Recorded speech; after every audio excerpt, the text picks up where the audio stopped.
Happy Wednesday, another MaxWeb moment. I am so excited to share this one, as always. I know it just brings me so much joy filming this for you, and I love and appreciate all the comments. It's just so exciting to see when you agree or when you have new tips or tricks for us. So keep the comments coming. Today, I want to talk about Google and the best tips on how to not get banned. And first, I'm gonna address the reasons for bans that we've been seeing, right? Specifically when it comes to Google Display Network. Amazing. So the Google Display Network is certainly one of the best out there. It's Google Ads pretty much finances the whole company, so you can imagine the reach and the quality of the ads because of the global impact that Google has. And while it's very profitable, it's a very profitable display network to use, it also comes with limitations. And I'm saying that because you need to be very careful about your relationship with Google. They do not take lightly on you trying to game the system or doing things that are not in their policies or terms. So I wanna touch base upon some of the common reasons for bans, and we're gonna go through that together, and then I'm gonna just give you a few tips on how to avoid the Google bans. All right, so not the first, but one of the reasons that I've been seeing a lot on suspended or banned accounts is obviously when there's a violation of their policies. And one that's common is restricted business. And the restricted business includes a lot of different items, right? And think of it this way. Google tries to nurture a specific image, right? They want to have a clean image. Everyone goes on Google from your family, kids. So it's really important to have a clean, fraudster-free zone when someone is navigating on Google. So restricted businesses include stuff like alcohol and drugs, weapons and violence, financial services, adult services, weight loss is also on the list for you, gambling, resellers of products, or assistance with government services. So those are all under the restricted business. So if you are interested in those categories, Google Display Network is probably not a right fit for you. So it's important to know exactly, because you might try one of those categories and you're just gonna get suspended or even worse, banned for life. Another really common ban or suspension reason is the misrepresentation. And that can, it's such a general term, right? And it can include a series of things, but unclear pricing is probably one of the top ones, because you want to be very clear to the customer how much they're gonna pay, right? So if you're trying to hide something like, God forbid, a subscription without making it very clear to the customer that that's a subscription, automatically suspended or banned. So be very clear on the pricing and also on the bundles. I mean, I have seen mistakes, typos where one bottle is $69 and two bottles is $200. Right? So be really careful on the pricing, make sure it adds up. If you have obviously discounts for bundles, that's different, but make sure it's always very clear. The customer knows how much they're gonna pay. If there's any recurring, make sure they tick the box agreeing to another billing for next month. So unclear pricing is a big one. Claims is the other. I mean, I think we could do a separate episode just on claims, right? Overrated claims like lose weight overnight, cure your back problems now, really anything that has the word cure in them are just gonna get suspended or banned. So try not to have exaggerated claims, right?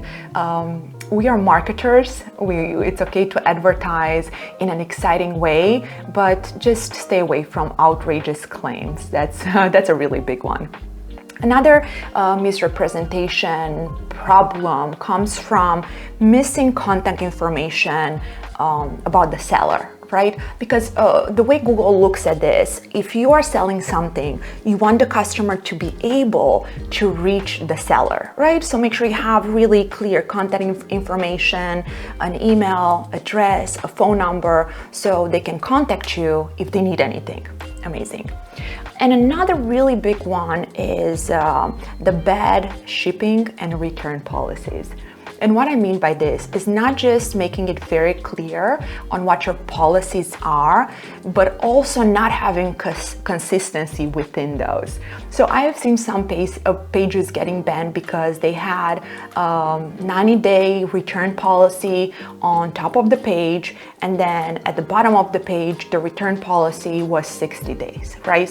So you need to have consistency. If your return policies are 60 days, have that number across all the pages. Don't try to trick the customers into thinking they have more time to return, and then when they need a refund, you show them the wrong policy. Circumventing policies, that's a huge one, right? So it basically means don't try to gain the system.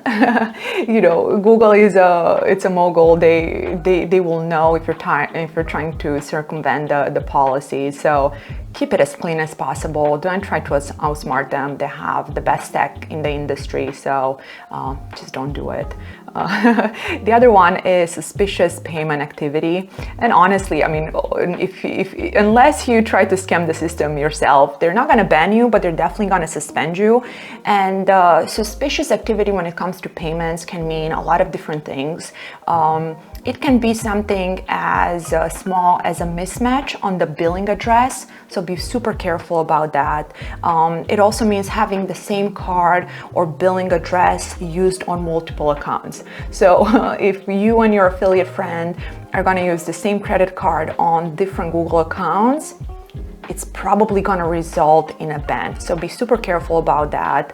And fraudulent activity. If you have worked with AML laws at all, we know we have to be super careful about those.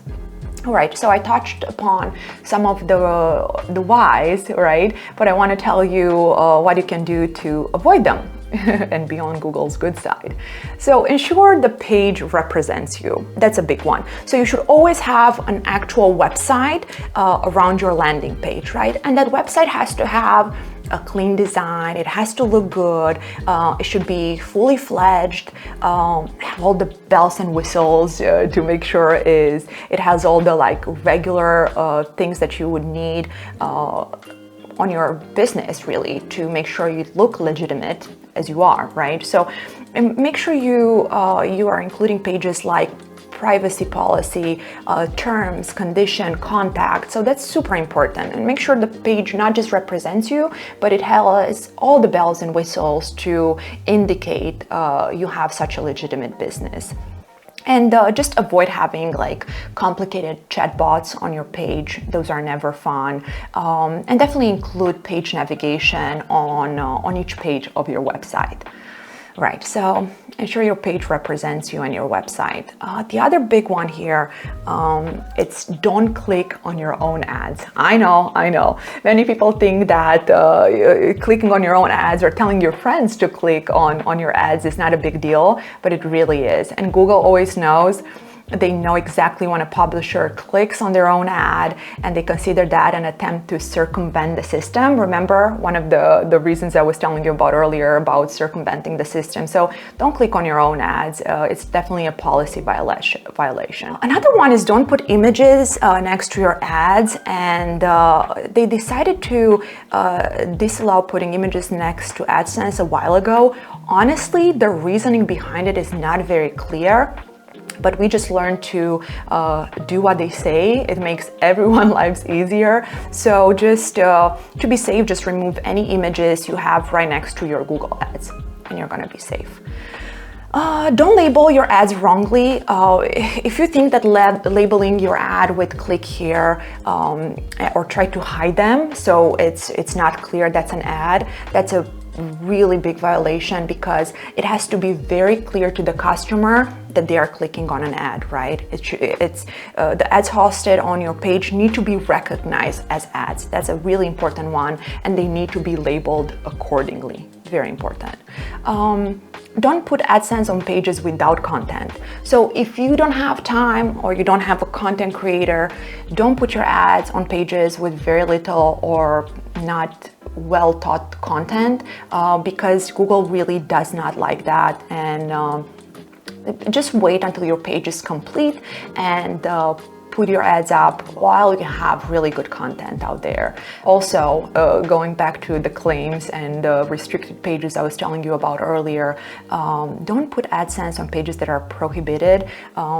They have been so clear in all of their policies about the pages or the content type that they don't like. Remember, like violence, adult stuff, drugs, gambling. So make sure you don't put Google ads on pages like that, because you're gonna get suspended for sure.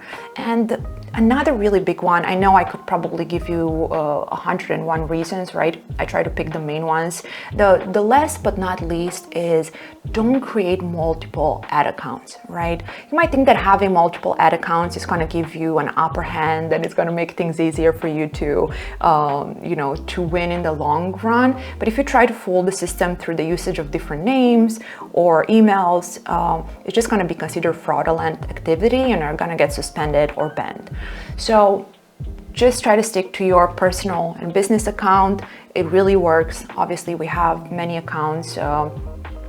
We know about many accounts, but they are each specific to one individual, and that's really important. So I'm gonna obviously not go into it more because I want to keep it short and sweet. But what would you do if you get banned, right? So it's very serious. It not only will impact the account you got suspended on, but also any new accounts that you're going to try to make. So your first instinct might be to appeal the decision as soon as possible, but that's not always the smartest thing to do. So I want you to really absorb all the information Google has given you, read through the emails, the notification and policies, right? Try to understand exactly by analyzing what they send you. Try to analyze everything. Don't assume that you aren't in the wrong. Most likely you are, but you need to see how bad, how bad you messed up. Really, that's key. In the meantime, don't open another account. Just take your time.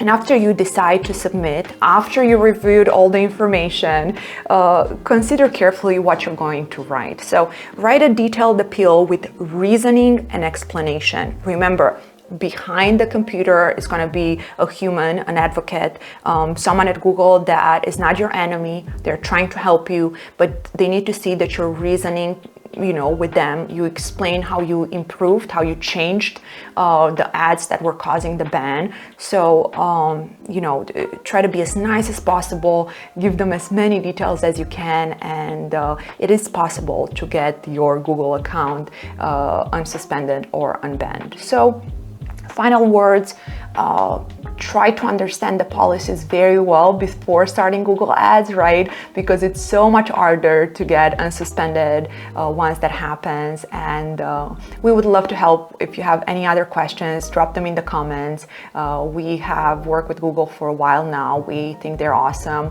and we have a great relationship with them. So if you have any questions, please drop them below. And thank you so much for listening.